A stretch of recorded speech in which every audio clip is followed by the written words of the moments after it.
Who made that track? Hello, everybody. Do you know the band Guster? Of course. Yeah, that's Ryan Miller from Guster who wrote that song for our Star Wars Day marathon.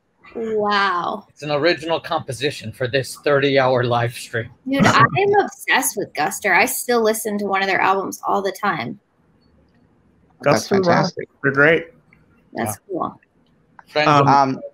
Before we get started, I'm just we should start the video. Yes.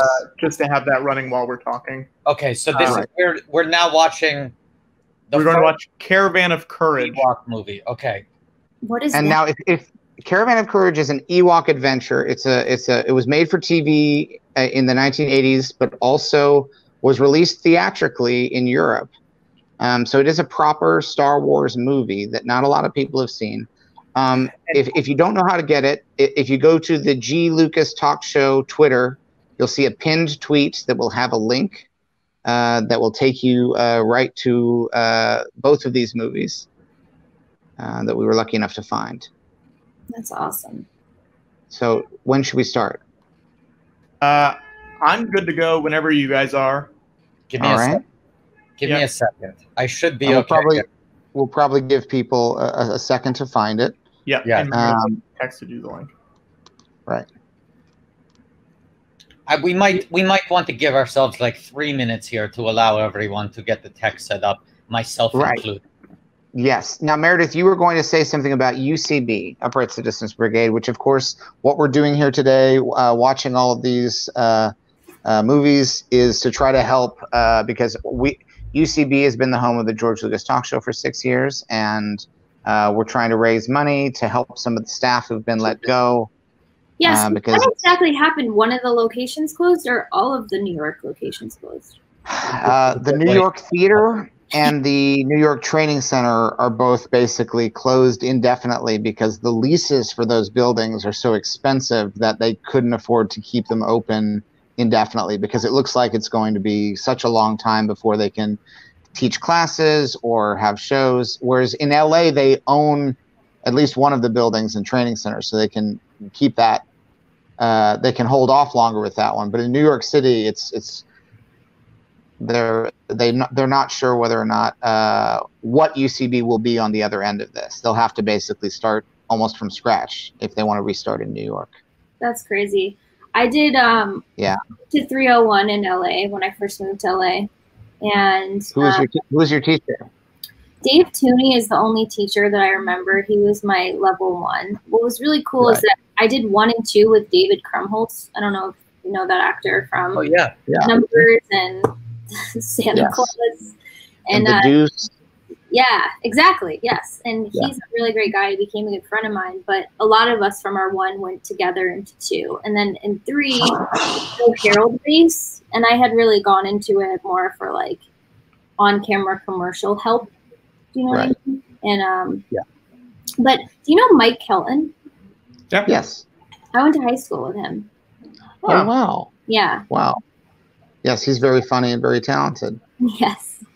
So but that's horrible. That's really sad. Is that the one that's in the basement? No, there used to be a theater. They used to have 2 theaters in New York, one in the East Village and one in Chelsea. And then they had to close the one in the East Village, and they moved from Chelsea to what used to be the Signature Theater on West 42nd Street. So it was 555 West 42nd Street. It was a proper off-Broadway theater. And our show moved from the East Village to there, and we've been there for the past couple of years. Okay. And as soon as everything started shutting down, it just became clear that they weren't going to be able to keep hold of that theater if they couldn't do shows and couldn't do classes. That's so sad. UCB is so awesome.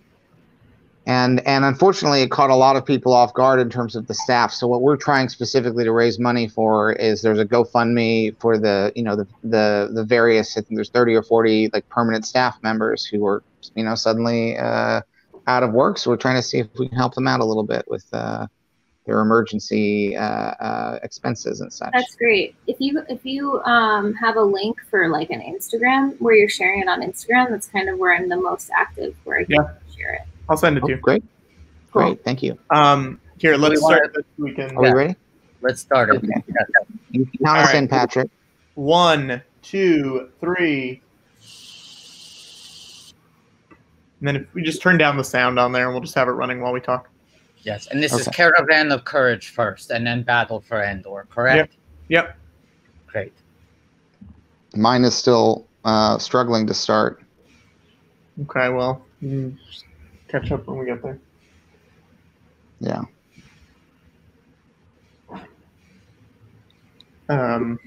So wait, did you explain to Meredith? I know you were explaining the recent troubles of UCB, but did you explain the movie we're about to watch?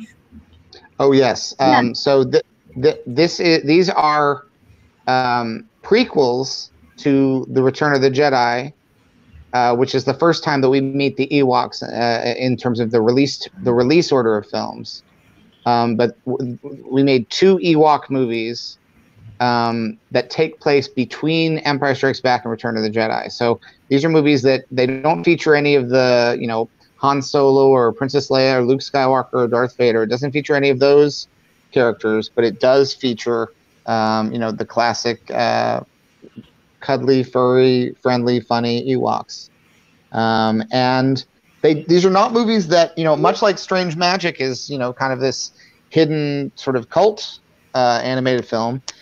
These are not Star Wars films that every Star Wars fan necessarily has tracked down or seen. And so we wanted to include them to, experience the full saga. And they were released in theaters in Europe. Someone is asking, Andy Blandy is asking that. So technically these are theatrical Star Wars films, but they were aired on network television in America. And they're about family. That's what fundamentally these films are about. They're about family. But people forget, these are canonical live-action Star Wars films that are often forgotten. Or seen in theaters for our European friends. But even I remember when Watto was young, this would play on a regular basis on the Disney Channel. Years and years before Disney would own Star Wars.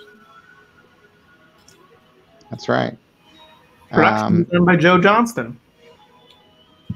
I have memories of just as a young Toydarian eating my matzo crackers. And what are you drinking, Watto? I'm eating matzo crackers. Well, what are you drinking? Oh, what am I drinking? It's really bad. It's a Coca-Cola energy drink. I went out for Red Bull, and every place was sold out. Man, how are you guys doing being in New York?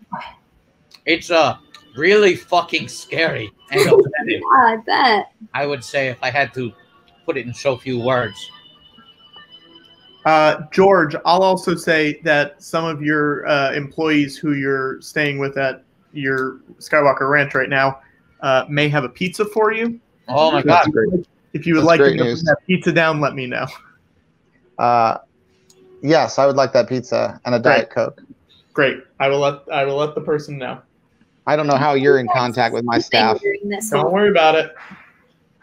I don't know how you're in contact with the staff at Skywalker Ranch, and I'm not. Yep. No, Patrick has been sleeping a bunch, Meredith. George and I have not slept at all.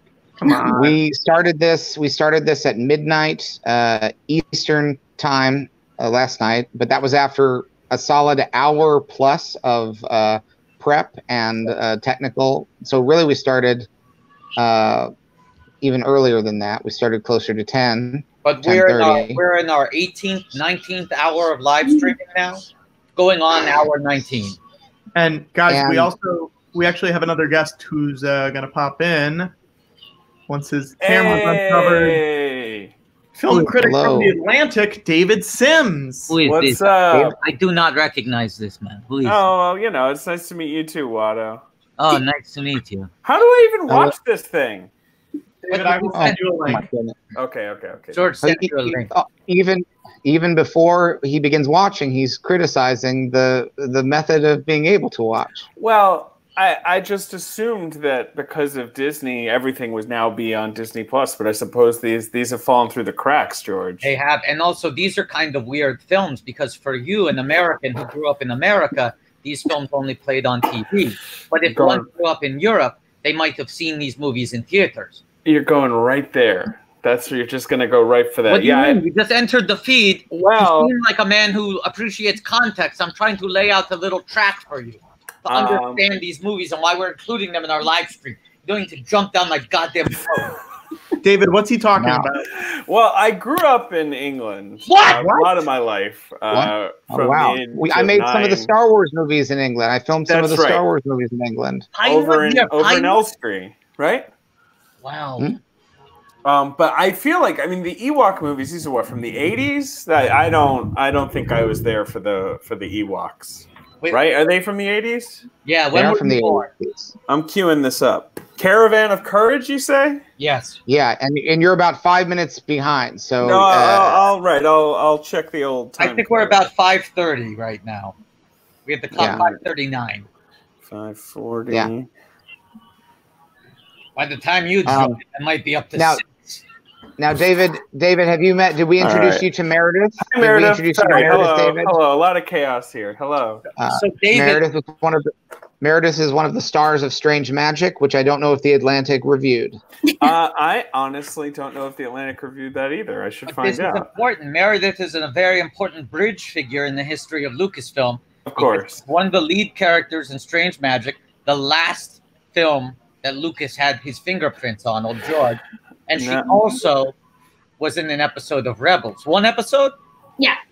One episode of Rebels, the first Disney Star Wars project. I did personally write about how good Rebels was on the Atlantic. Rebels slap. But I searched for Strange Magic and I got the headline, "There's little magic to be found in Doctor Strange." Okay.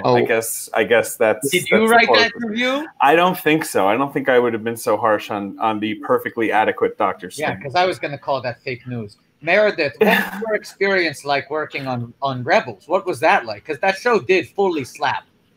It was awesome. It was meeting Dave was really, really cool, and he is super hands-on and involved. I think we recorded like 2 days on that, and then they weren't sure. They were thinking maybe our little group of Rebels was gonna come back.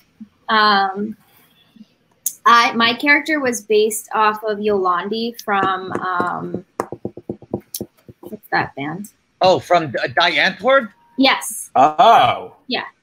So Dave wrote that character to be like kind of a nod to her. Goody Therese of the Iron Squadron we're speaking of. Yes. But I did not know that was the influence. Yeah. Wow, so in a way, that episode was also a bridge to the Chappie-verse. Have you ever seen the movie Chappie, Meredith? Yes, I liked that movie. Chappie, I mean, he's got his charms. And Chappie, I never watched that movie like 30 times to get the accent down. Yeah. Wow, so look at all the connections we're making here. So many connections. David, did you find a way to make the file work? Yes, I'm currently watching. There seems to be 2 Ewoks arguing in like a sort of crashed spaceship kind of environment. Is that what's going on? That's right. And look, they found a small child. Yeah, that's right. Well, they're going to kill it. They're threatening it with death. Well, they like eating humans. Is that? I don't think they're going to. I don't think it's a spoiler to say they're not going to murder that child in this children's movie. It's too bad because Caravan of Courage, it could mean so many. I mean, the frontier is a very harsh and dangerous place. I mean, look how tiny that child must be. Those Ewoks look smaller than Ewoks. These Ewoks look like grizzly bears compared to how small that child is. They have similar hair, though. They have similar hair qualities. Wait, so have you guys watched Return of the Jedi, or is this pre-Return of the Jedi? Correct. Both Ewok movies were prequels in the middle of a trilogy. Okay. To give you a sense of how we feel right now, we're feeling an incredible sense of accomplishment that we have but only 5 movies left to watch. Just a gentleman's 5 minutes and we're done. Are these and the good news short, or are they like feature length? They're feature length. They're 90 plus minutes long. I can't tell you what a relief that is coming at this point in the marathon, that of the 5 movies, a few of them are under 2 hours as opposed to over 2 hours, because I think the final 3 will be a little bit long. You're just fucking through us. Yeah. See if it's over it. I'm back. Sorry. But Meredith, are you able to see the video, or are you flying blind here in terms of? There's a llama now. It's not on Disney Plus, right? No, it's not on Disney Plus. This thing is profoundly not on Disney Plus. Yeah, Pointedly. This is Strange Magic at least had that month on Disney. Now, what's interesting is these Ewok movies, when Disney Plus made its debut, however many months ago, at that time, both Ewok movies were on Amazon Prime, and then they disappeared. Wow! So I don't know if that bodes well for them appearing on Disney Plus at some point. But I do think that these fit the Disney brand. I do too. And if you search right now, I found it very surprising. If you currently search on Disney Plus Ewok Adventure, the result it shows is "Go Fly a Kite, you dork." It doesn't even show you similar titles. It rags on you. But don't you think eventually They give you a mild dunk, a soft dunk? It's a soft dunk. It's a soft It's dunk. a diet dunk. Is that a joke, Watto, or does it really say that? No, it's a joke. It's a joke. But they might as well, by not including these films, they might have as well have told me to go fly a kite. But don't you think eventually, like Disney Plus, they're going to be so, they'll be out of new stuff, so they'll have to make a fanfare out of adding this. David, I am so glad you brought this up. Okay, it's almost like we have some kind of chemistry that's just inherent to our dynamic. I don't know what the fuck you're talking about, but listen, right now, it is the 27th minute of this hour, and there's a tradition we've set up at the 39th minute of every hour. Okay. We have a prompt that we want all of our viewers to tweet at Disney Plus every hour on the 39th minute. Meredith, David, are either of you aware of the saga of Star Wars Detours? Detours. I am aware. I think Griffin Newman once was telling me about it, and I think I've read an article or two about it. Never heard of the guy. Now, Meredith, you were talking about your frustration working on a Lucas project that then got adopted by Disney, and they reworked it, and they didn't really support it, right? Now imagine, if you will, as I spin this Twilight Zone-esque tale for you, an even greater nightmare. You are one of the main voice actors on a show called Star Wars Detours, being financed entirely out of this very George Lucas's pocket. There he is, right? Oh, there. He whipped out the checkbook, and he said, go to work. Make 39 episodes. 39 episodes are produced, recorded, animated, edited, sound mixed, picture locked, sound locked. They're ready to go. He's ready to release them. They show trailers at Comic-Con and the like. And then when the Disney sale happens, they went, and here's a little bonus. Here's a free TV series that is finished. And they went, oh, thank you very much. Thank you very much. And they put it on a shelf. Yeah.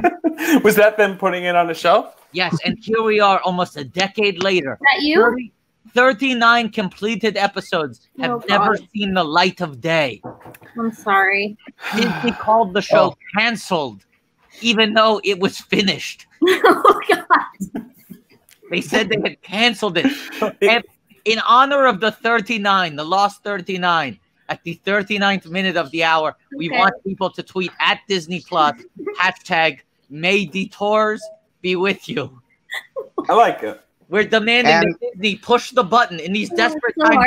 Meredith, I think it was like a sort of a comical cartoon take on Star Wars. It was funny. It was Star Wars. It was silly. It was goofy. Who wrote it was a goofy show. Lots of different funny people wrote it. I chipped in and helped with some of the goofing around. It was a lot of the robot staff. Okay. Yeah. And here's the thing. At the time, when they were getting ready to launch the new Star Wars movies and they wanted to be taken seriously, I understand that maybe the moment might have been wrong for a kind of spoofy show. Sure. A spoofy, goofy take might have been confusing to people. But now that TV and film production is shut down indefinitely and people are trapped in their homes, desperate for content, the idea of anyone holding hostage 39 episodes of a Star Wars show designed to make you laugh. Yeah, no, I agree. Seems unconscionable. It seems like so selfish. It's the kind of thing that in a Disney film, a wicked stepsister or a witch or a goblin might do. Not a Disney hero. The problem is that no one will say. My experience is that nobody knows who's in charge. It's like that's not my thing. Well, it's right. thing, and that's not my thing. That's this person's thing. Things are too big, too diffuse. Yeah. That's maybe that's helpful. Maybe we should tell people from this point on the 39th minute to imply in their tweets that the person tweeting is somehow in charge. Okay. Maybe if the tweets include an element of, by the way, I'm in charge. Or so-and-so said this.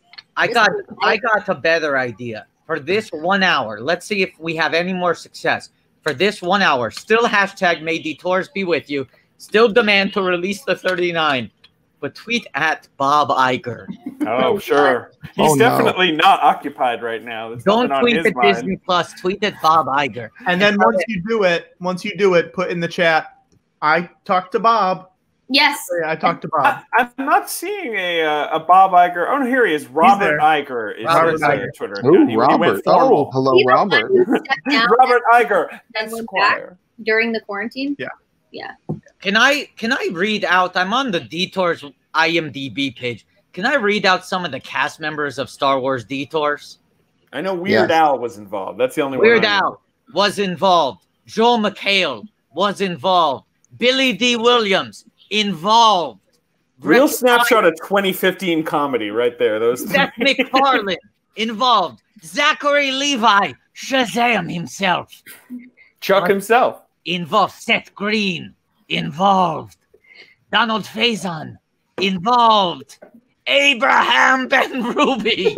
I love that guy. Jerry from ER. He's a big galoot. Ahmed Best. Jar Jar Binks himself involved. So it's on a goddamn shelf. It's right up here on the shelf. No, that's where Griffin's supposed to put his shelves eventually. I'm sorry. Watto. I'm talking to Watto. Okay, I need you to stop projecting onto me the very constructive criticism you have of this friend and cohort who maybe has not gotten his life together. Okay? Don't project this onto me. My life is airtight. My apartment is fully set up. I'm great. Not to change the subject, I know Meredith can't stay a super long time more, but you have a bunch of music out right now, right, Meredith? You have a lot of music on like Spotify and music videos? I dropped a single last month and a music video that I shot in Thailand. I was in Thailand right before everything shut down. Wow. And yeah. It's on my YouTube, Meredith Bull, and under Spotify, Meredith Bull as well. Do you have any music available on Bandcamp? I don't think so. If I do, it's like 10 years old. Okay. No, because they're doing that thing. It's like once a month they'll do a day where they're like, we take no commission. It all goes to the artist. Well, actually, I'm glad you said that. I actually work for a website called soundbetter.com, which was purchased by Spotify. So if you want to hire me to do vocal work or anything like that, to top line, I do a lot of EDM top lining. You can hire me on that website, and they've been awesome. Through the quarantine, they stopped taking their cut of commission, so that's been really good. That's soundbetter.com? Yeah. All right. It does sound better. To me, you're saying no commission? Sounds better. Sounds better to me. Thanks for having me, guys. This was awesome. Meredith, thank you so much for visiting us here on Star Wars Day. I hope you're having a good Star Wars Day. I know Star Wars isn't your thing, so that makes it even sweeter that you graced us with your presence today. I love Ren. I'm into Ren. Kylo? No. Ray? Ray. It's tricky because there's Kylo Ren and Ray, and people call them Raylo. I love her so much. I got her name. She rules. I love to take her out to a pasta dinner. She's great, and actually, you too. And the music theme for Ray, I think, is one of the nicest musical themes. Her like theme music is I think one of the best pieces of John Williams' Star Wars music. And it actually sounds a little bit like holiday music. Yes. Huh. There's the track, her introductory track, The Scavenger, where it's like Ray's theme. Twinkly. Very twinkly. It's very flute heavy. Yeah. It's a different version. All right, guys. All right. Thank you, Meredith. Happy Star Wars Day. May the Fourth be with you. So, Dave, what's your fucking deal? Okay, I have a couple questions. One, are you eating matzah out of a box? Cool. Should I go get some matzah? I've got some. Oh, they're crackers, but still pretty cool. They're matzah crackers. How long have you been doing this? I've been sort of checking. We've been here since midnight into the stream. We've been here so it's been 18 and a half hours. Oh, God. And I've like taken a nap today. Like I have probably slept. Right. Well, that's good. Yeah. I mean, Watto is the kind of guy who generally finds waking up so exhausting, he often needs to take a nap to recover from waking up. So this is really the biggest sacrifice you can ask Watto to make. But I had to do it for George, and I had to do it for the laid-off workers of the UCB Theater. I want to point out there's currently a live ferret in the Ewok movie. Yeah, of course there is. So in the Ewok world, there's Ewoks, but there's also just regular ass Earth ferrets. Yeah. Okay. I'm David Sims. I'm the host of Blank Check with Griffin Newman. I like Star Wars movies. George has been on our show. I guess Watto's never been on our show. That's kind of weird. Why is that weird? Look, because George has been on the show. You guys host the show together. I have a podcast on the Ringer Network, so they don't let me do. Right, they got one of those non-competes. Right, I get that. Watto, who were your podcast guys again? I know you talked about it a little bit, but I don't remember. Who are my favorites? Who are your podcast guys? Like, I mean, Rogan. I feel like you listen to Rogan. He says shit that I just like. I'm like, I didn't even think about that. Yeah, it's the guys, expanding minds out there. Yeah, so I'd say Rogan. He's definitely top of the list. I said otherwise. Mostly, I listen to true crime shows. I only listen to true crime shows. I have no time or patience for comedy. It stresses me out. So if I want to unwind, I listen to Grizzly True Crime podcast. So, George, how you doing? By the way, George, it's nice to see you. I haven't seen you in a while. It's nice to see you. It's nice to see you too. How are you doing? I'm doing all right. It's good to have you on the show because we've been asking you for years, and I did your show. Yep. And then I was told you don't like doing live shows. No, hate it. Stresses me out. Oh. A lot of anxiety about that. I mean, I'll do it sometime. I don't know, whatever. Yeah, I mean, when are people ever going to be allowed in the same building together again? Yeah, you missed your window, brother. He's just saying that now because he knows it may never happen. So he can be very bold and say, maybe I'll do your show all the time now. Right. I'll do your show. I'll get on planes and go to all kinds of countries. And I'm going to do all the stuff I'm scared to do. Yeah. So it sounded like you had a question for me. Is it about the Ewok movie? Yeah. So how involved were you with this thing?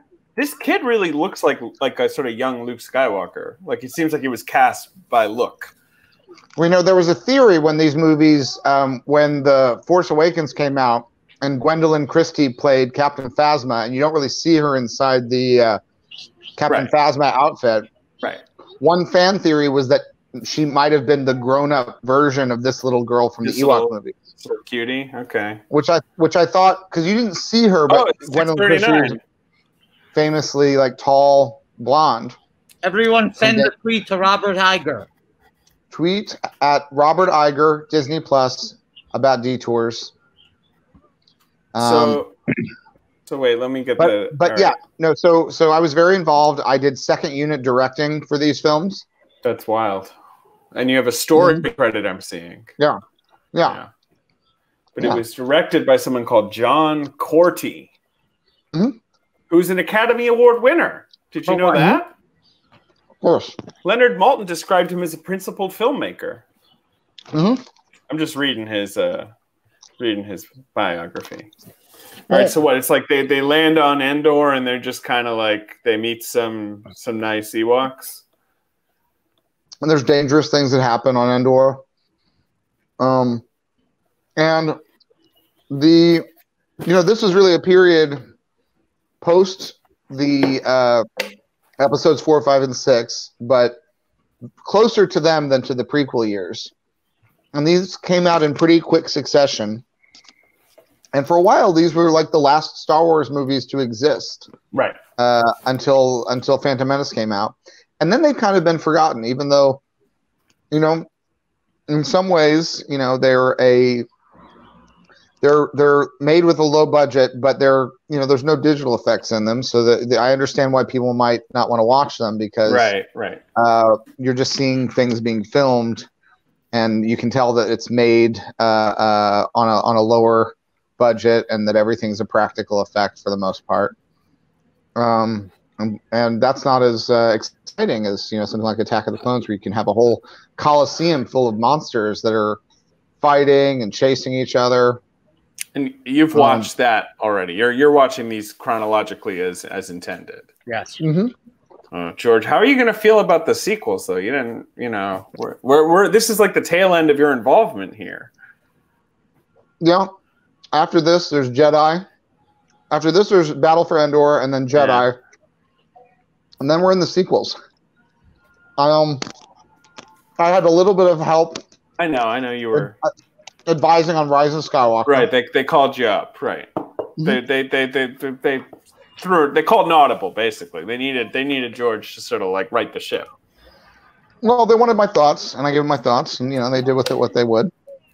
But by the time we get to the Disney, what we're calling the Mouse trilogy, it will be almost midnight, and we will have been doing this for a very long time. A long time ago, far, far away. Yeah, and so I'm already in a pretty weakened state right now. I would imagine you're not a young man. Not to impugn your strength, but you're 75 years old. He's a retired filmmaker. Right. Yeah. And this is taking a lot out of me. No, I want to point out, I just did a little refresh. We are currently at 67,767 on the GoFundMe for the UCB staff. David, do you know what happens if they hit 75,000? Do you know about our stretch goal? I don't know about the stretch goal. Tell me. We added a stretch goal. So we're at 67 now, bordering on 68, close to 68, with still, what do we got? 12 hours left to go. Right. You need to clear what, like another $7,000, something like that. If we hit the stretch goal of 75,000, that means in a fortnight, in exactly 2 weeks, George and I come back to this very virtual space, and we do a live stream watch of every episode of Arliss. All 80 episodes. It will be 40 hours. It'll be even longer than this. And Robert Wolf came on the stream, which means we have to do it. It was at first a joke, and then Wool came and he made it so. but you need God. Hi, Gethard. By the way, I saw you saying hi. Gethard is the one who challenged us. He challenged us to add Arliss as a stretch goal. Oh my God! It's a lot of Arliss famously ran for longer than anyone remembers. We talked to Wool about it for about 45 minutes. He explained it was the little show that couldn't die. It just didn't know the word quit. I mean, the story. Oh, there's like a claymation creature right now in Ewoks, by the way. I know the story is that like HBO would crunch the numbers every year, and they'd be like, the amount of people who exclusively watch Arliss is still more than the budget of Arliss. Like it was just always like they could always just about justify more Arliss. You want to know another really interesting thing that Bobby said? Bobby Wool. I did check in when Bobby was on, but I guess I didn't catch all of it. He said when they started, not when they started, but whatever show they used to be paired with, they're like the female percentage of the audience was low. It was like 13% female viewership, right? Sure. They put them on right after Sex and the City in the first season. Right. Classic pairing. And Bobby said, if we're going to succeed, we need to retain those Sex and the City viewers. Good thing we have an ace up our sleeve. Her name is Sandra Oh. So they started beefing up the O. Sure. Should have called it R Lost, because it's an O now. By the end of their run, 53% female viewership. Are those numbers correct? That's crazy. Yep. Maybe, I don't know, something like that. Yeah, I think it was Something 52 like or 53. Yeah. Yeah. It also had Michael Boatman. The great I've always loved Michael Boatman. He was from the Good Fight, from the Good Fight and the Good Wife. He's in the Good Fight, Good Wife universe. Guys, I'll say this. If we do it, I'll get us Michael Boatman too. You'll get the boat? Boatman, I got an in with Boatman. You guys are gonna set sail? Yeah. I'll get the boat. Say this. Can I'll right now, I'm thinking, OMG, at the possibility that we could unite the three and also get Sandra Oh on our live stream. I'll try. Take a look at the stop motion. Take a look at the stop motion. It's pretty good. I kind of dig it. I'll say this. Now, I don't think we're going to make the 75,000. So I think this is all speculative. So why not? So why not offer the sky? Well, we already have kind of, but I'll say this: there's a chance that I might have someone else do the 40 hours. Oh, like you tag in someone else? I get a proxy. Yeah, I get a proxy. No, George, we need you, George. You're part of the selling point. I might just get someone else to do it. Who would you get, George? Tag in. I don't know. There's got to be people who have free time. I don't know. Who is that guy that Well was talking about? I get him. Oh, Robert Bull loves this guy, Connor Ratliff. He wouldn't stop talking about how that kid's got the goods. That kid does have the goods. I love Connor Ratliff. I'll say this. Gethard is saying if we make it to 70 and I get Boatman, then it's a deal. No. What do you mean it's a deal? Wait, that's a worse deal for us. Yes, exactly. No, it has to be 75. Don't let Gethard trick us this way. What does that mean? It sounded good in my head. No. That's him saying, like, how about if I pay you less and you still do it? And you do more work. He's asking us to do backwards and in heels. You're right. I didn't think about it. Who else has stopped by? I saw Ben Schwartz. I'm trying to think of who else I've seen when I was checking in. I'll tell you. Jar Jar Binks. Of course. With the McElroys, we had Alan Sepinwall, Ben Schwartz. I saw Alan. I saw the McElroys. The Mandalorian, Mando himself. I saw the Mandalorian. Yes, that was quite a surprise considering that he's a very tricky character. Yeah, big star. Well, and I mean, he's busy and like you never know what you never see him coming. That's why he's the best. I'll say this: we still got multiple heavy hitters coming. We got multiple. one coming pretty soon. Ooh, maybe I should hang on. I'm a bit of a hanger-on. You might want to hang on. I love to catch a whiff of celeb, You love the smell of a famo. Exactly. Even from afar. Oh boy. So folks, I tweeted at Bob Iger. Mm-hmm. I tweeted at Robert Iger. I said, hey Bob, don't be a cop. Now more than ever, we need content that can make us laugh.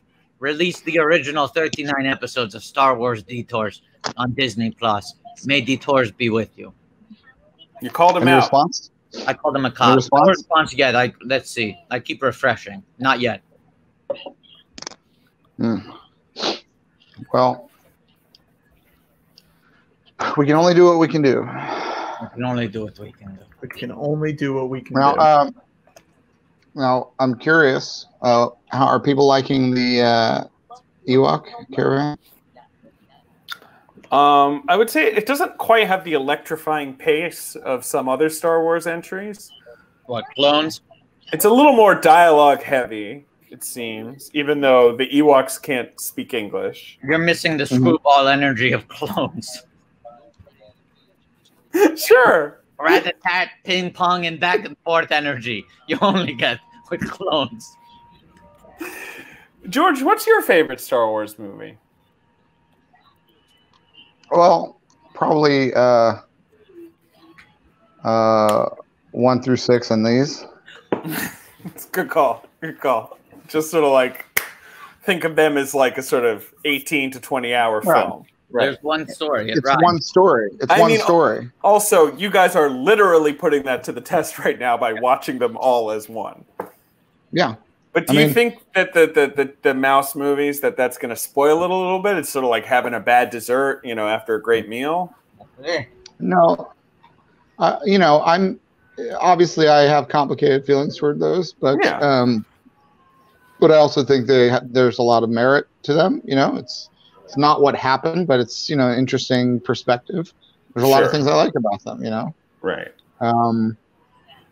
But nothing like this. What's happening right now? There's nothing like this in any movies nowadays. Look at these Ewoks getting hypnotized. That owl's going crazy. Owl flies away. Kids are like, "What is going on?" The kid is like freaking out. This thing is spinning, and we're getting visions. Look at the visions that we get in the spinning thing. George, why are there so many Earth creatures in this movie?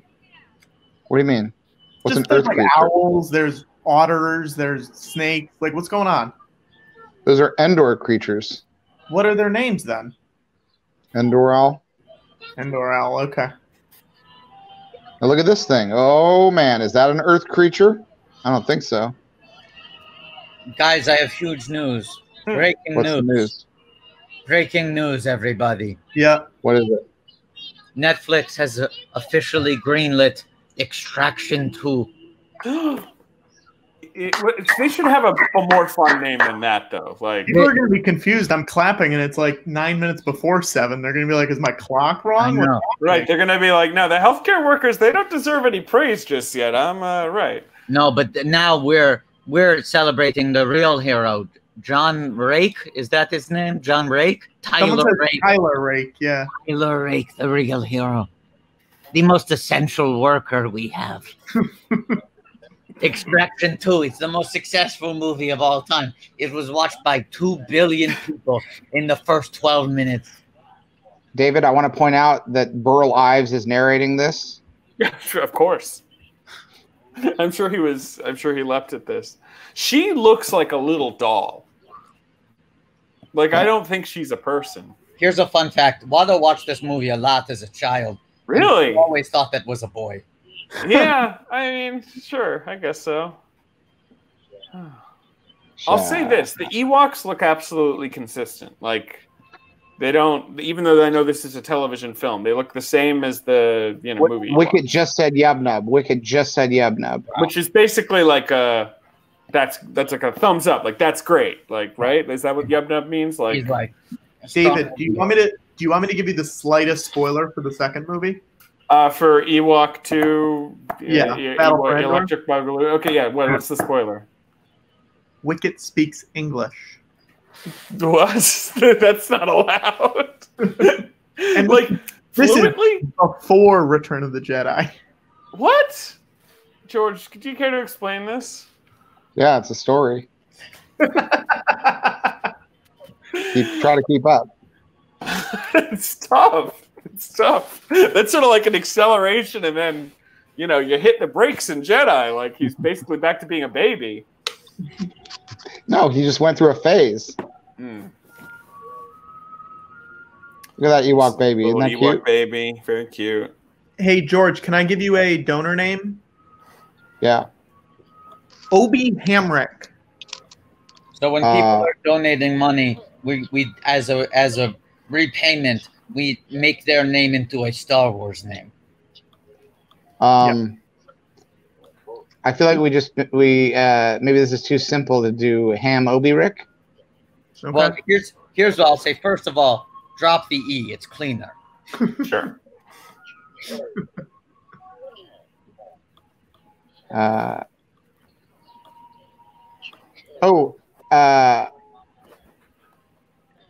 Let's put a space between the M and the O, and let's go ahead and make it an Irish Star Wars name. We'll put an apostrophe after the O. Ham O'Birick?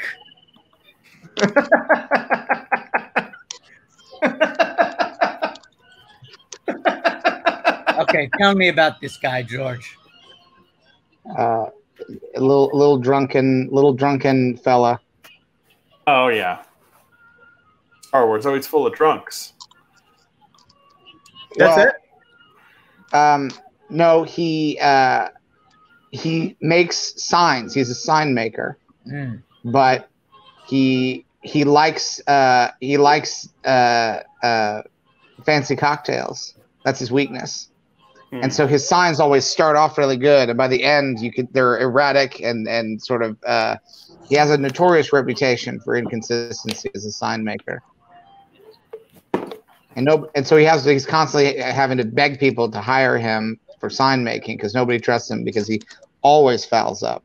It's tough. Hey, George, I'm going to give you a few. We can do a little rapid fire ones just to get through some more. Okay. Right. Eamon Doherty. Bryson's going to put it up.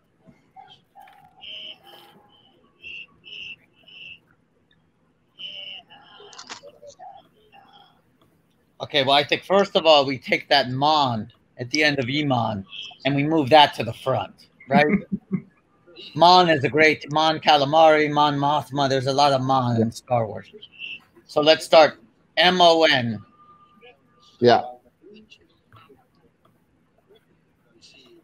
Okay, and now let's put a space in between Mon and Ia, but remove the space between Ia and Doherty. Okay, now we're cooking with gas. Let's see, what can we do here, George?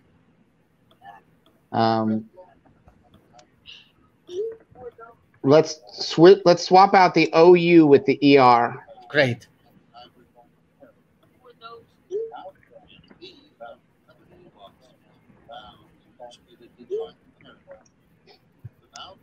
Mon either goody.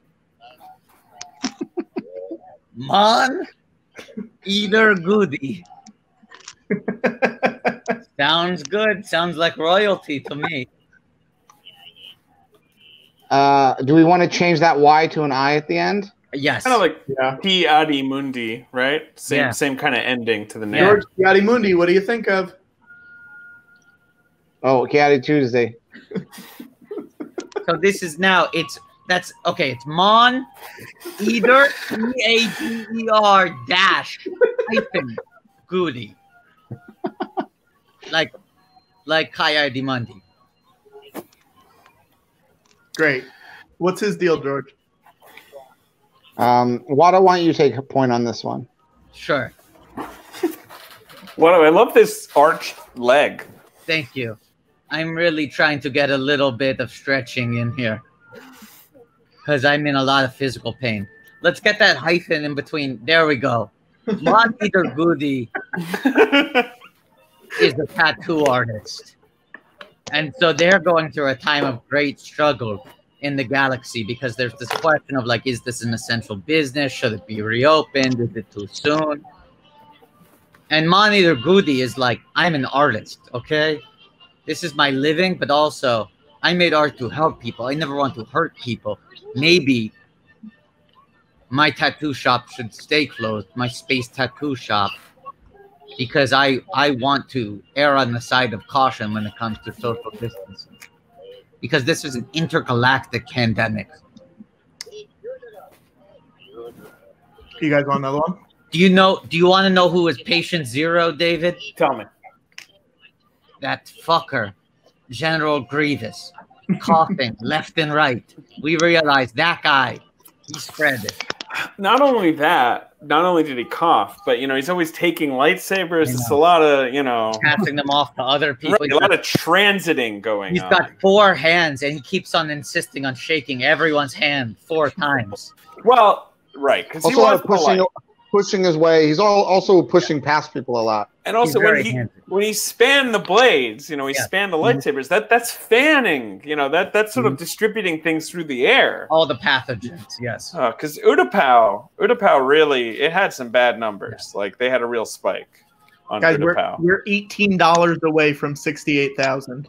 18 away. 18. And so then that would leave you'd need a clear 7 to get you Arliss. Yeah. All right, last name for now, Emma Phipps. Emma Phipps. Oh, Emma Phipps. Shout out. Okay, here's right off the bat, something just jumps out to me. Mm-hmm. Pippa M's. I'm not saying we're done, but that's the start. I'm seeing. That's the start. I'm looking at the raw material here, and the first thing that this block of clay calls out to me is Pippa M's.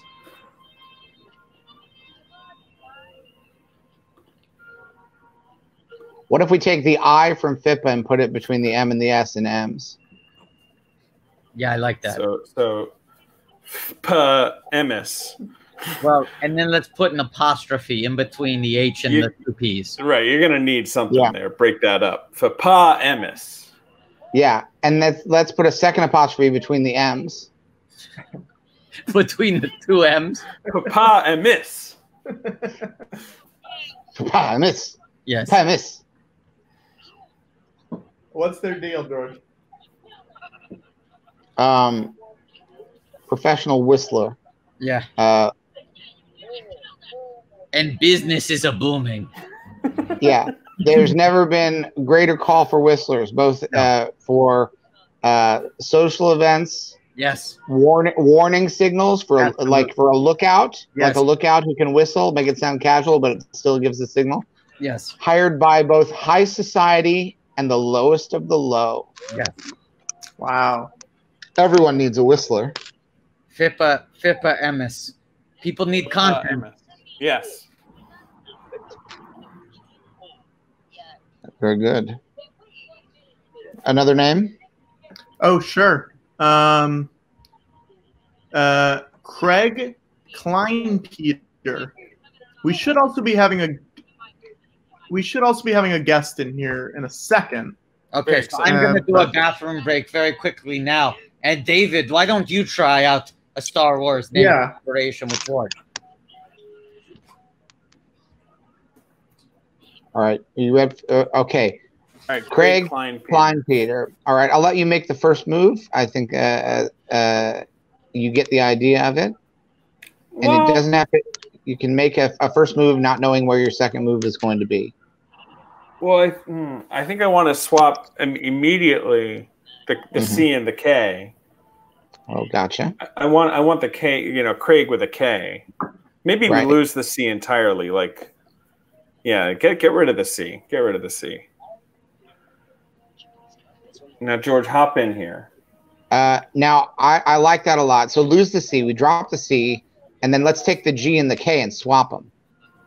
Oh, so like Grake. Grake. Yeah, I like Line that. pizza. That's good. Now I feel like we might be there, but I think there might be one more move in here.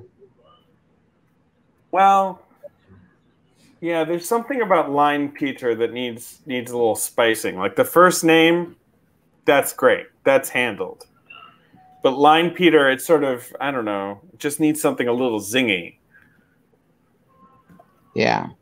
How about we swap the I in Line Peter with one of the E's?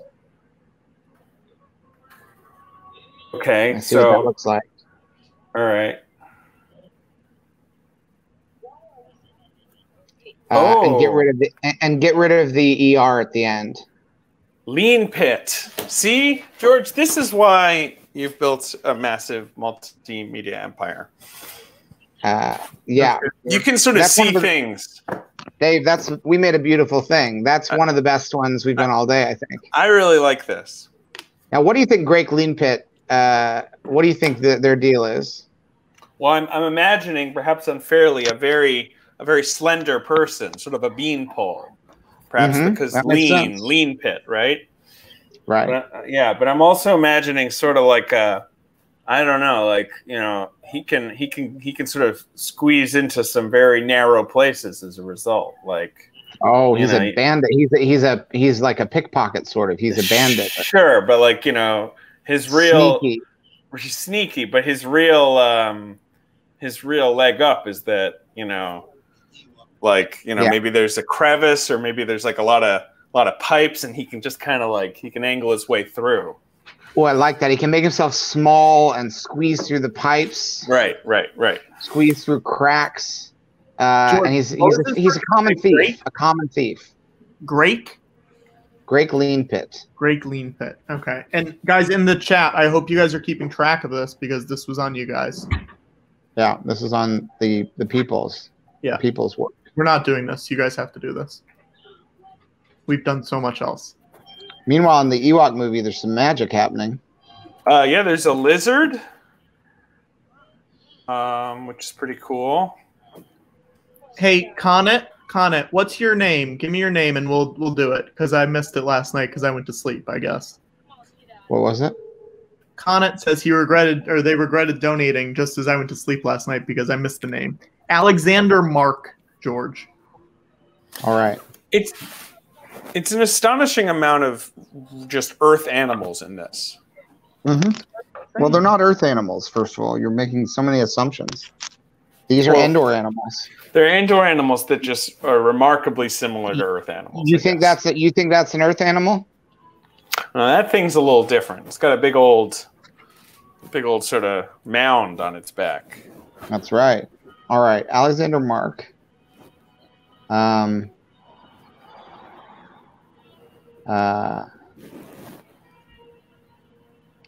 Let's take the arc and swap it with the and.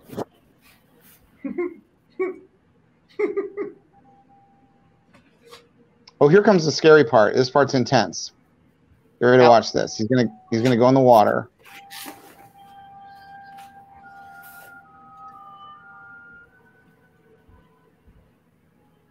Watch this part now. Something frightening going to happen? He's sort of watch this. Like Narcissus, he's admiring himself in the water.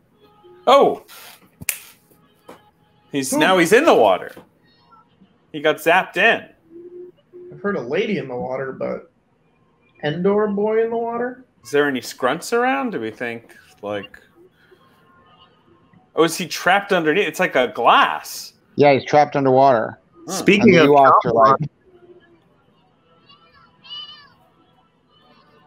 George, why do Wicked's eyes look different in this one? It's before he had LASIK. Oh, okay. Thank you. Or the Ewok equivalent. The Ewok equivalent of that, but basically the same thing. Yeah, sure. Look, they're... Oh.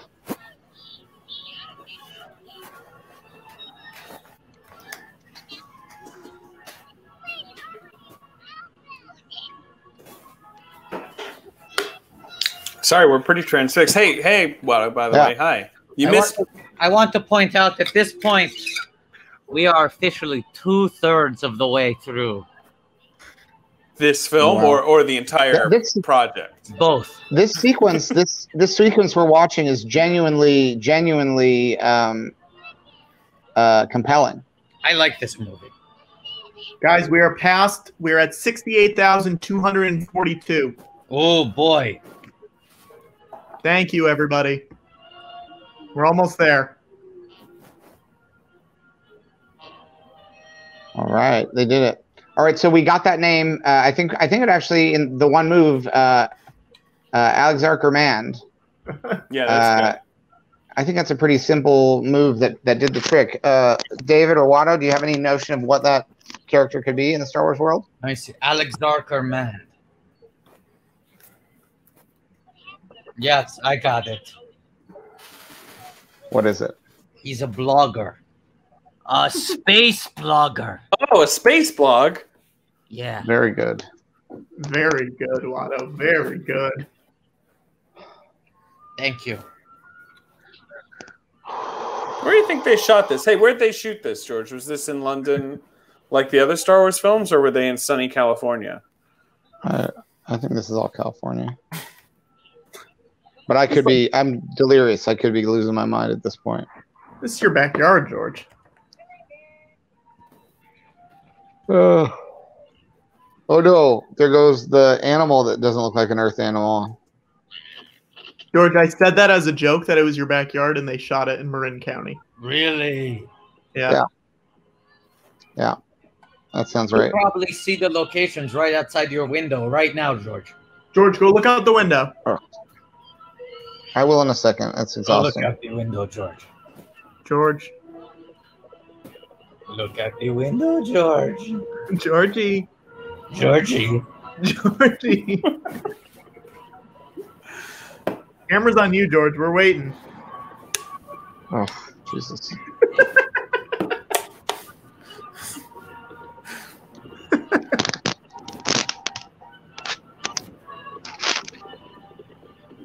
Thank you, Georgie.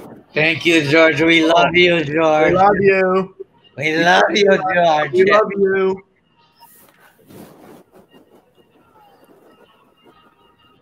Do you see the locations, George? Oh my gosh, I forgot about his shorts that he was wearing. George is wearing short shorts. Short. Well, he's a he's a '70s guy. He's got more of a '70s vibe with the shorts. Yeah, Absolutely. yeah. Star Wars boy. is very much a nostalgic holiday for George. Well, for many of us, it's about looking forward. For George, it's about looking back. Did you guys talk about the news that Taika Waititi was officially announced to be directing a new Star Wars film? We did. I think that was 12 years ago we talked about it. We did. We mentioned it. What do you make of this, Mr. Critic? I think he seems logical enough. I don't know. I feel like I'm a little surprised just because he's already got another Marvel movie in the hopper. It's like how much time do you want to spend in the franchise churn when you're an Oscar winner? You know, that dude has just attached himself to every possible project. I know he's gonna be like he'll be making Uncharted next or whatever. Like he's gonna take on every movie that never gets made. Yeah.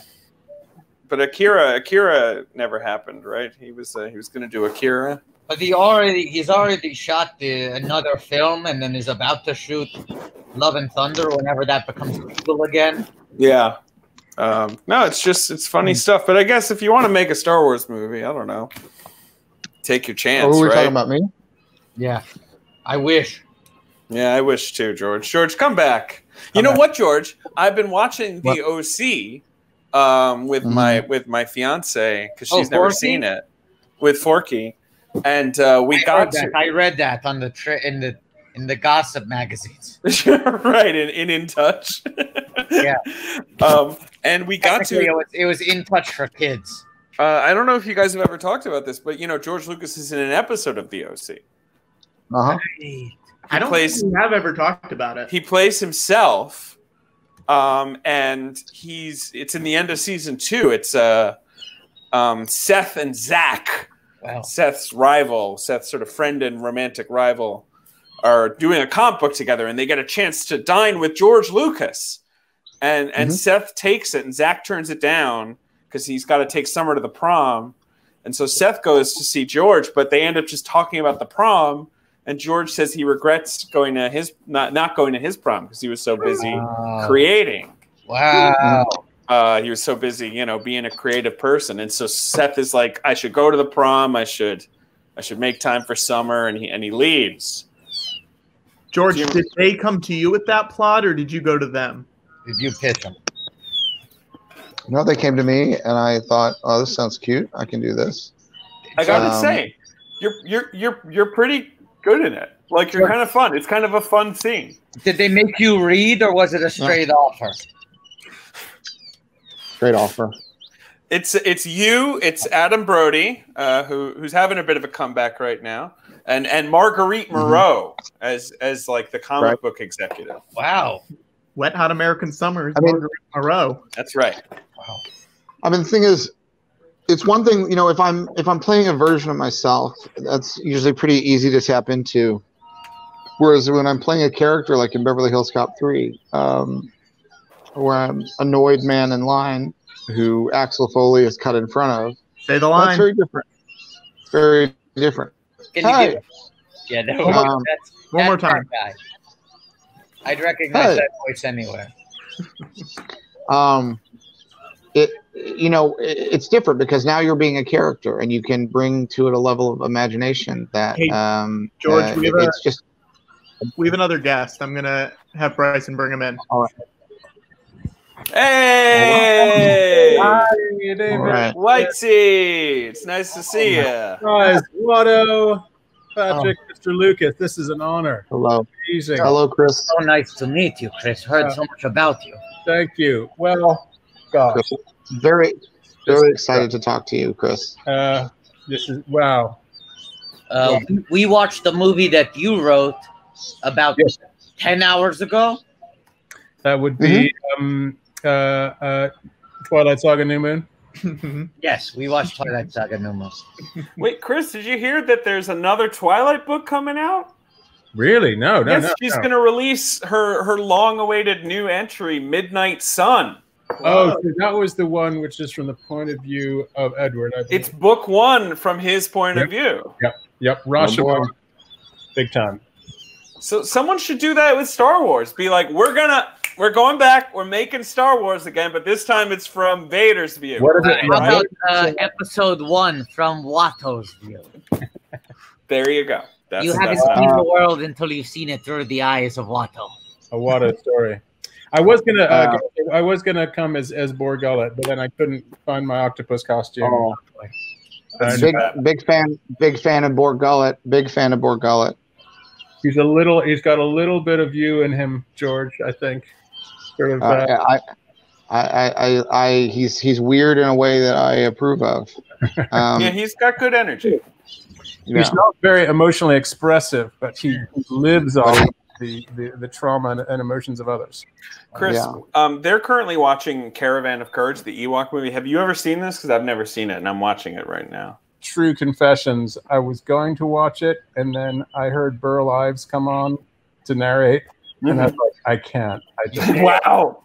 Silver and gold, silver and gold. I was getting weird sort of flashbacks to my lonely childhood and Rudolph the Red-Nosed Reindeer, and I couldn't do it. Burl Ives, another Oscar winner, so at least 2 Oscar winners involved in this project. Was that for the Tennessee Williams movie? Was that Cat on the Hot Tin Roof, or was that something else? No, I think he won for The Big Country, the big sort of William Wyler epic. About the Scottish rock band. I've never seen it. Gregory Peck, Gene Simmons, Charlton Heston. No. I've never seen it. It's got the famous score. If you heard the main theme from The Big Country, you'd go, "Oh, that's what that's from." Okay, I'll have to check it out. Guys, what's happening in Caravan of Courage, which sadly I don't have playing. It looks like a little fairy dancing on a girl's hand. Yeah, now there's like a sort of a pony trot across a wheat field, which is very, again, not the Endor I remember, but it's basically like sort of big open plains. Everybody loves space horses. Why? Why do we keep on having to have horses? They come back in a big way. Yeah.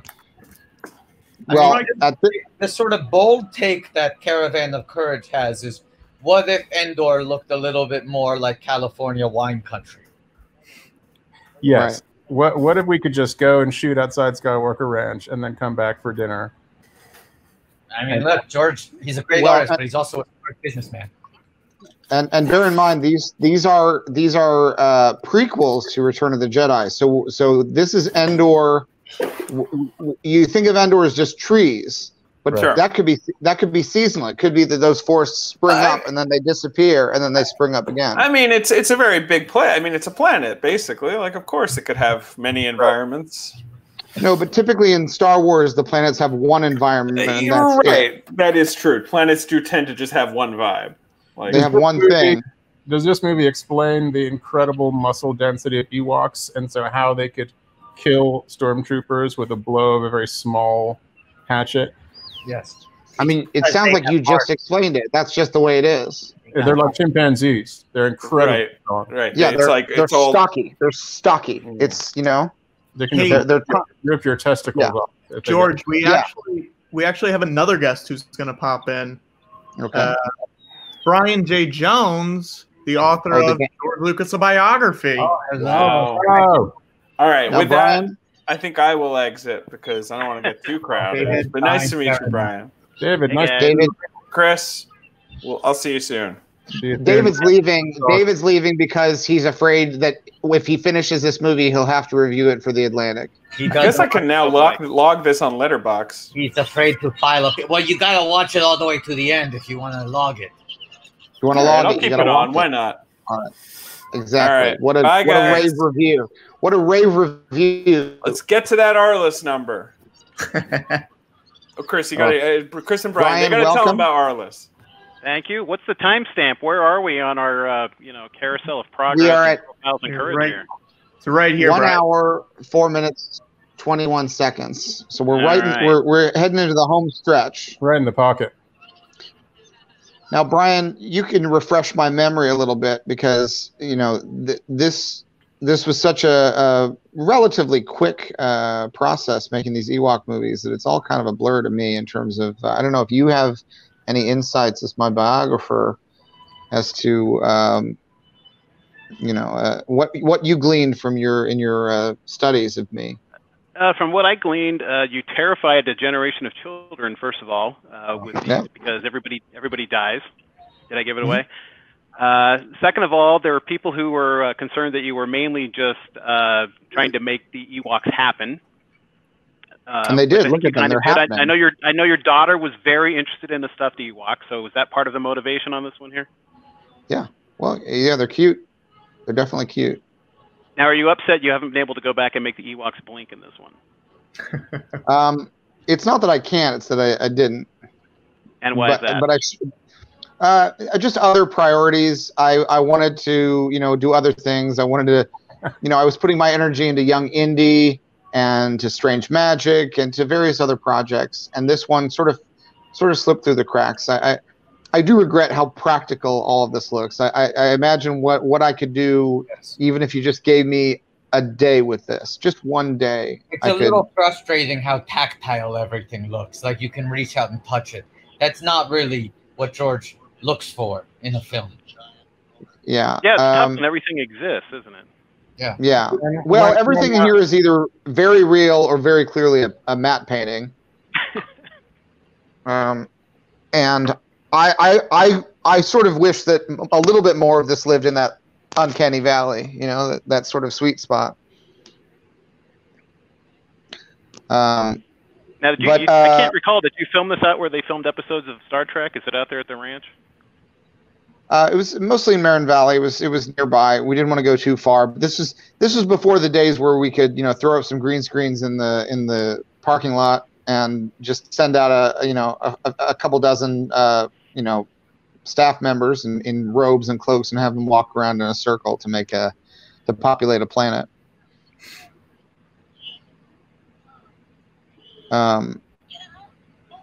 Chris, what is your favorite Star Wars movie? I like Star Wars. I know it's thank you. I know it's cooler to like Empire Strikes Back, but I mean I just remember being sitting there age 7 in the movie theater, just being immersed. I'm with you, Chris. Empire is the sexy one, but I'm still a Star Wars guy all the way. Yeah. Watto, were you in that one? I forget. I was not, but I was a big fan. It definitely inspired me to want to be in a Star Wars film someday. Watto, where did you see Empire? I got to be in the first one. What did you say? Where were you when you first saw Empire? I was on a hard drive. They were sort of rendering me, and the original Star Wars was on that hard drive, a work print. It hadn't been finished yet. Of course, we know the movie was not finished until early or late last year when Disney Plus launched and the McClunky cut was finally released to the public. Yeah, they say movies are never finished, only abandoned, but McClunky, I think it was finished. But I was on that hard drive, and a lot of time, I just started digging around in the folders, and I found this movie, and I went, this is great. I'd love to be part of this. Next thing I know, I'm drag and dropped into episode 1. It was really... It was like, being discovered at the supermarket, Being the chorus girl in 42nd Street, plucked out to be a star.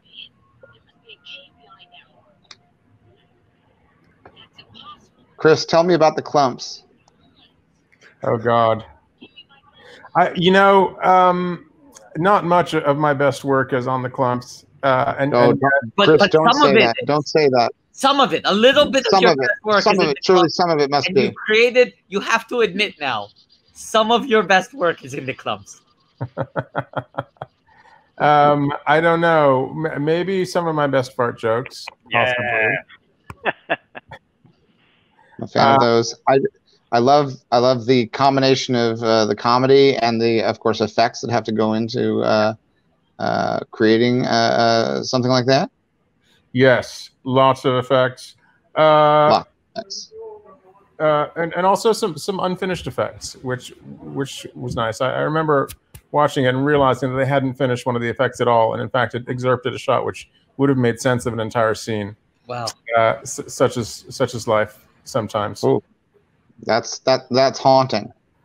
I tell you what's haunting is when we're doing these kind of very serious writers panels, stumping for the Academy Awards. Right, my brother and I had been nominated for About a Boy, and I remember being introduced, and they're introducing all of these very esteemed writers, and Charlie Kaufman, and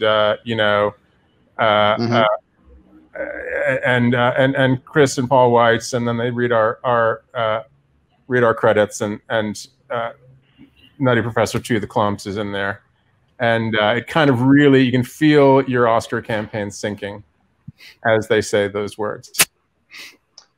Well, it shouldn't be that way, because you'd have to, as far as I'm concerned, you deserve a truck full of trophies for combining that kind of comedy with that kind of effects work.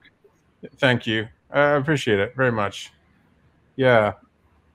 Was it a fun experience to work on, or was it stressful? It actually was. It was fun. It was fun, and I'm being a little snarky about it, but Pete Siegel, the director, is a really lovely guy. Didn't really ever meet Eddie Murphy, sadly, in any of his incarnations. This was just sort of sitting around in offices type of work. Right. Yeah, here's a genuine question I have.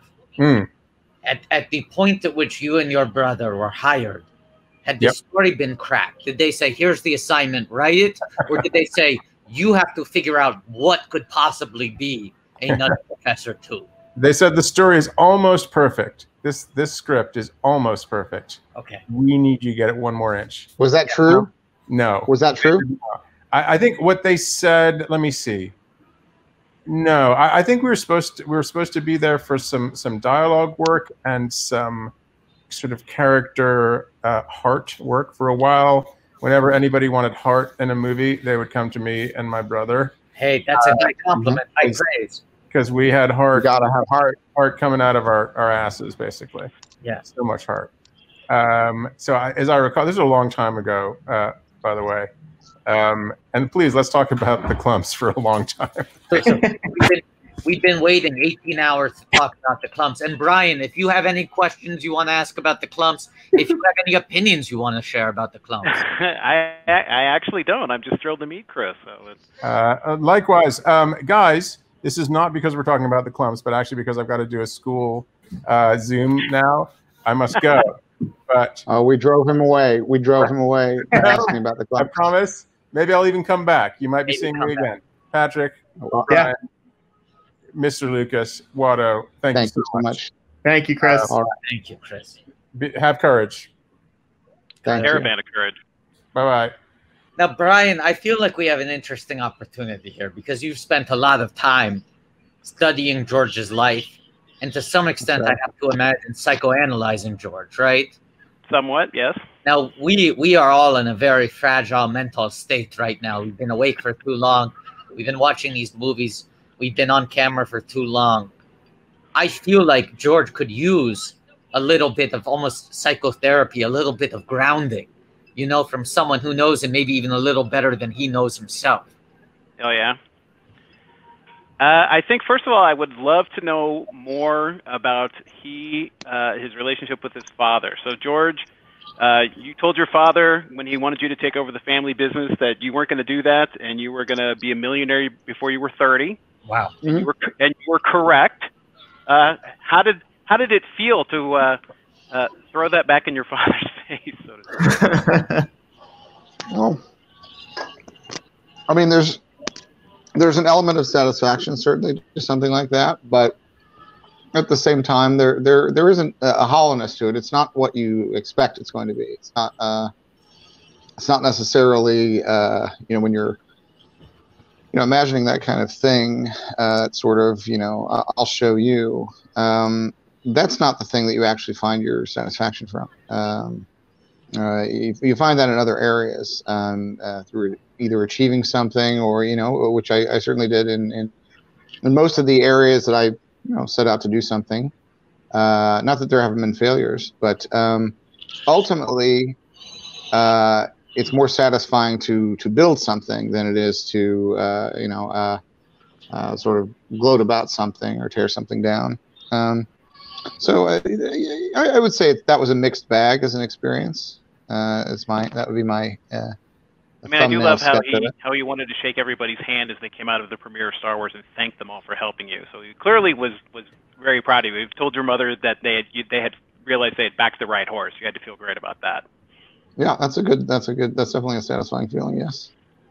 Brian, I feel like you're making some real progress here, but I want to just temporarily soft pause the conversation for a moment. In your research on George and his career, did you ever study the fascinating, horrible, tragic tale of Star Wars Detours? Of Star Wars Detours? No, I don't think that I did. A 39-episode animated series, fully self-financed, self-produced by George, was completely finished right before the sale, read theft, by Disney. And Disney has kept it on a shelf for almost a decade. They have never released it. Well, Disney's good at that. 39 fully finished episodes. So at the 39th minute of every hour, which is coming up now, we implore people to tweet at Disney Plus, hashtag May Detours be with you. All right. Give that notice. Here's a call to action. Get your tweets ready. And also go to GoFundMe.com/F/help the UCBNY staff. Or excellent. This link here, which is case sensitive. We're getting close to 69,000, which is pretty rad. Now, Brian, I will let you get back to the hard work. Before Brian does that, we actually have another guest who's going to pop in too. Okay. Bryson, you can bring her in. Hello. Hello. It's Emily VanDerWerff from VanDerWerff. Hello, Emily. I follow Emily actively on Twitter. Wonderful. I follow all of you actively on Twitter, so it's great. I've tried to push back from social media because I feel like that's how they get you, you know? Watto, I love your shit posting account, though. Yes, I have my secret account, and I don't let anyone know because the PC police would have the crosshairs on me immediately. Now, Emily, at the moment, we are currently 1 hour and 17 minutes into the Caravan of Courage, an Ewok adventure movie, which was, it's really getting to the nitty gritty now. Things are things are finally starting to come together, adventure wise. And I think, Watto, were you telling Brian about Detours still? Is that where we? I finished that. I feel like I was letting people know to go donate to the GoFundMe and start drafting those tweets for minute 39. Hashtag May Detours be with you. Now, where we left off, Brian was sort of doing a little bit of pro bono therapy work on George as someone who has studied his brain so thoroughly. And George is in a very fragile state right now at where are we? Hour 20, I have no idea. 19? Well, you do have to be careful, I know, George, because when you work long hours, you tend to actually get physically sick. George. I can feel that happening. I haven't been handling the past few hours very well. I find myself retreating into myself. I haven't been eating properly. I ate too much banana bread, and I find it hard. I hope sugar-free banana bread. Yes, sugar-free. Yeah.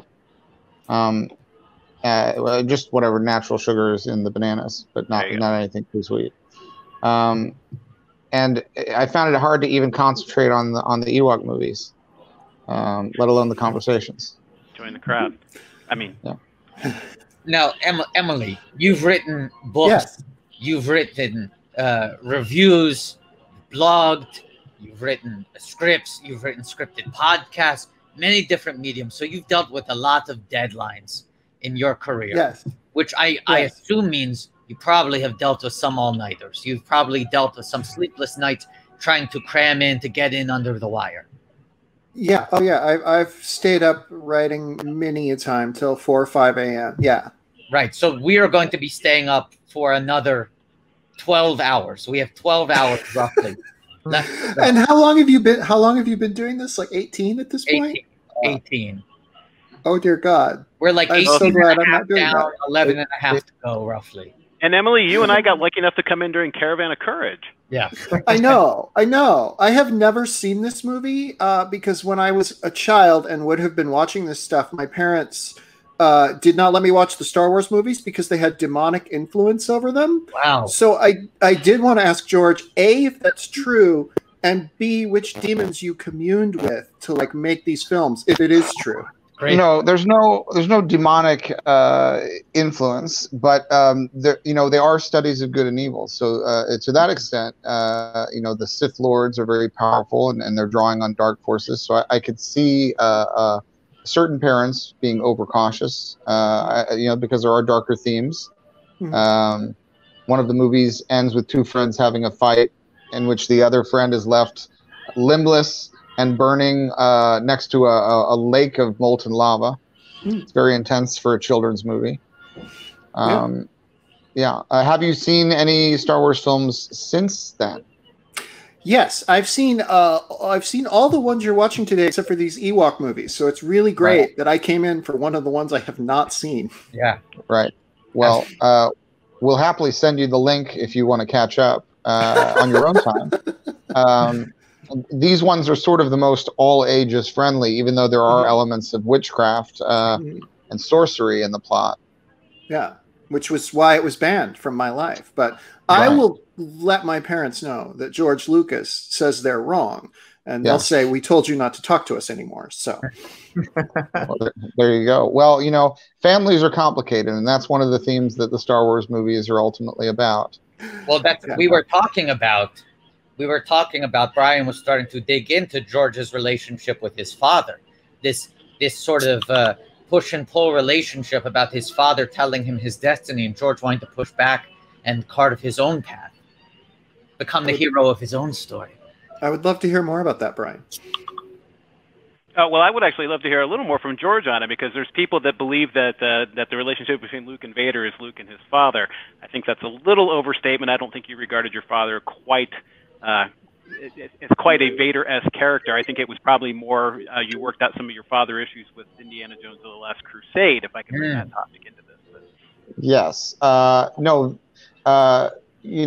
Henry Jones Sr., while certainly a flawed character, was still on the right side of history, whereas Anakin Skywalker murdered a room full of children.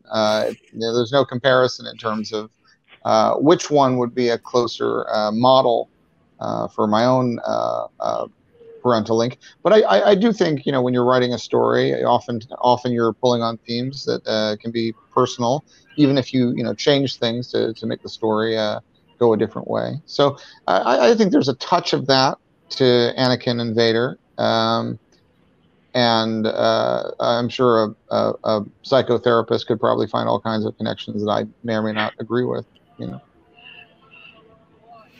Now, what's this giant guy with like the ears and the beard who's like trying to kill them?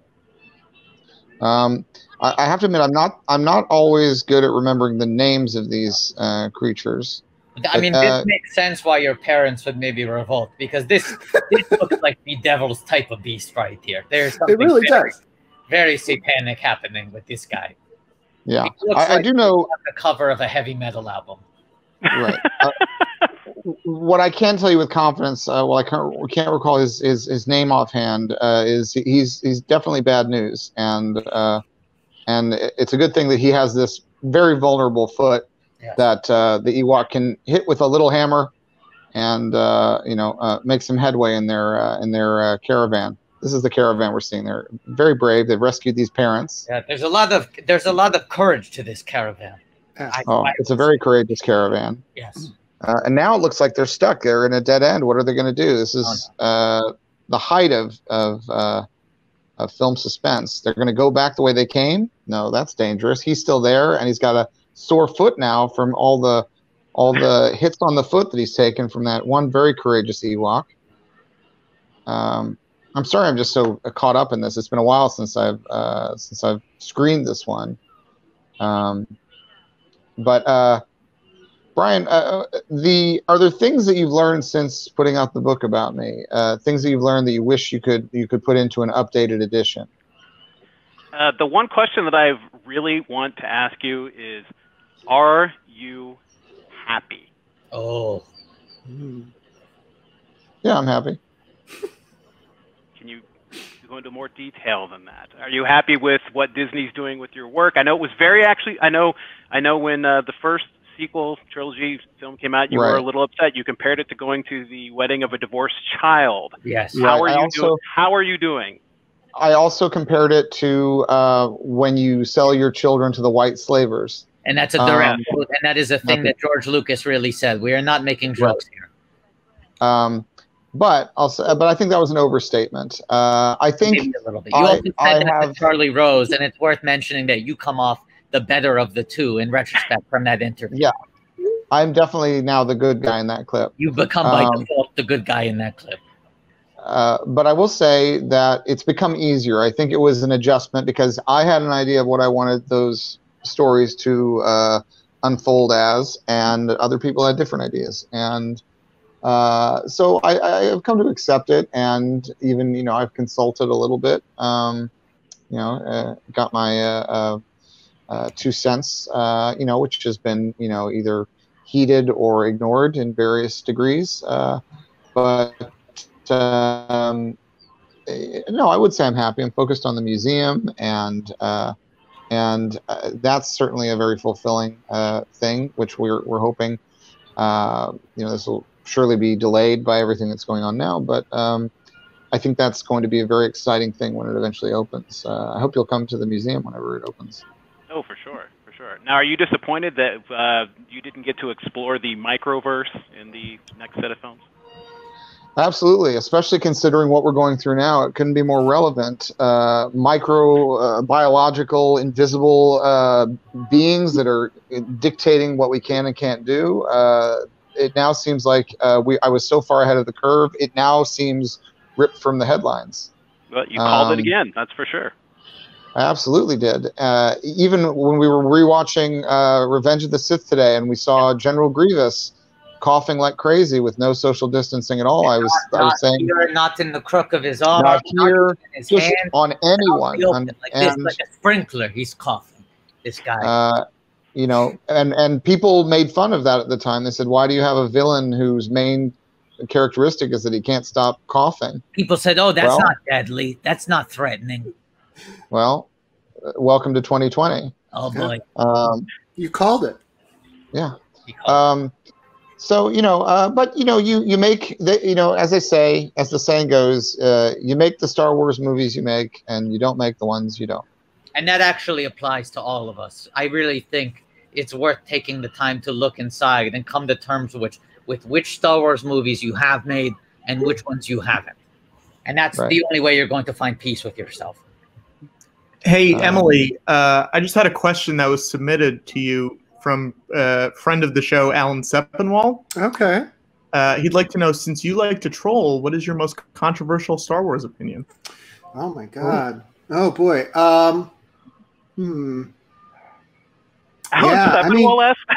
For a long time, I could just say like The Last Jedi was the best Star Wars movie, and that would make people mad. But now I feel like Rise of Skywalker disappointing so many people has made that less controversial. I think so.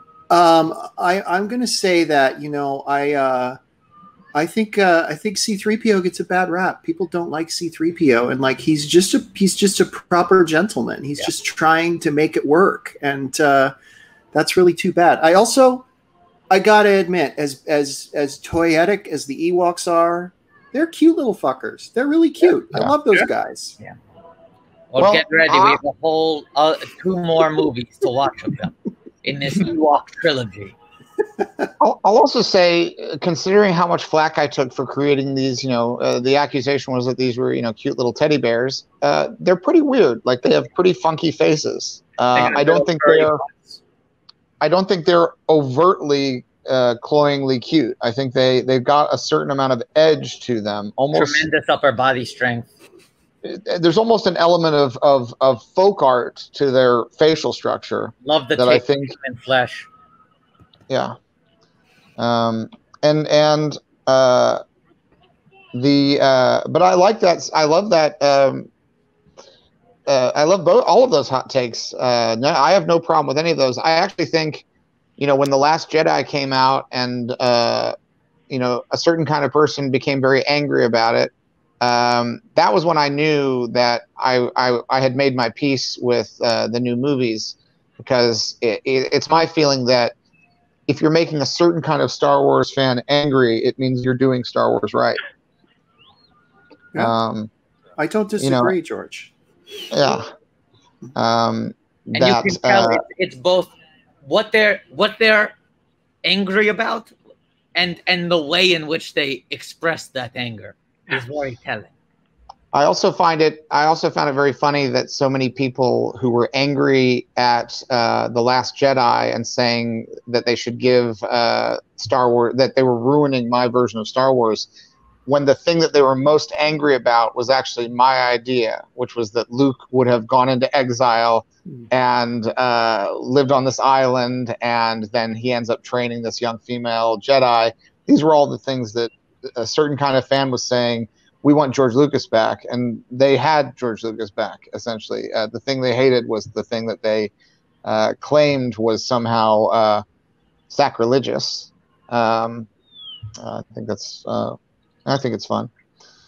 Emily, did you ever watch the Young Indiana Jones Chronicles? I love the Young Indiana Jones Chronicles. Wow. I've seen every episode. You're giving George life right now, Emily. Oh, this is going to keep. I'll be able to make it through the next 12 or however many hours we have left. I remember the reviews of it were like, "Why isn't this more exciting? Why is it so educational?" And I just deep in my heart was like, "I love that this is like a weekly like history lesson that's just like being lectured about like the past." Like that was my jam. I loved it. Do you think I made a mistake? I don't know if you recall, the framing device when they aired was you'd see old Indiana Jones, and he was a bumbling old man who no one believed his stories about all his adventures, and he had an eye patch because he had lost an eye at some point. And I cut those out when we transitioned from the original broadcast to home video. You think I should have left them in, Emily? I think you should have. Not only should you have left them in, but I think that you should do like a digital restoration on them and give Indy his eye back. Like I think that's what you should do. Well, I mean, the sad fact is he did lose an eye, and that's just what happened. It's just fact. That's the real history of what happened.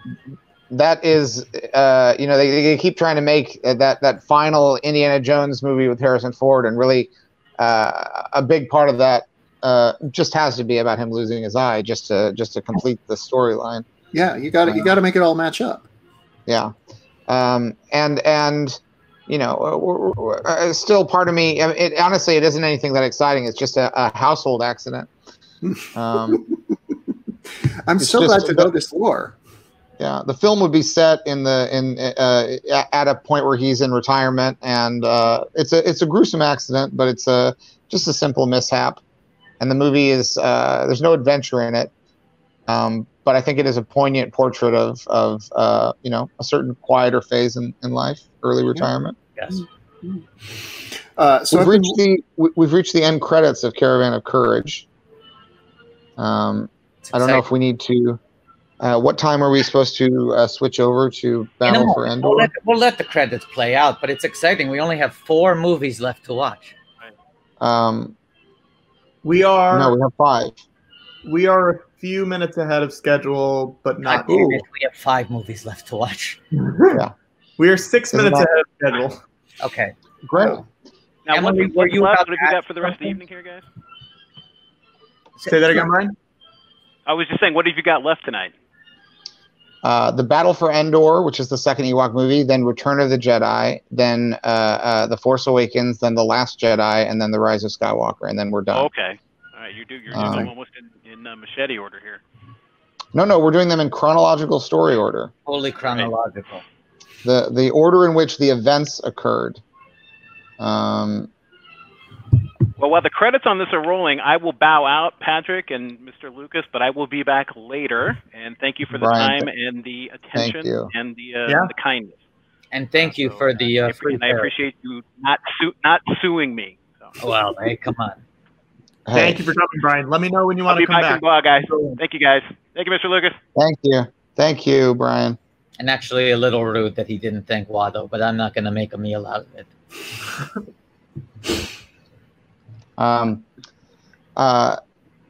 Emily, I'm trying to think. Can I just say, can we just start playing Battle for Endor? Yeah, we should right now, and then we can ask the question. I want to keep this wagon train moving. Yep. I want to keep this caravan of courage moving forward.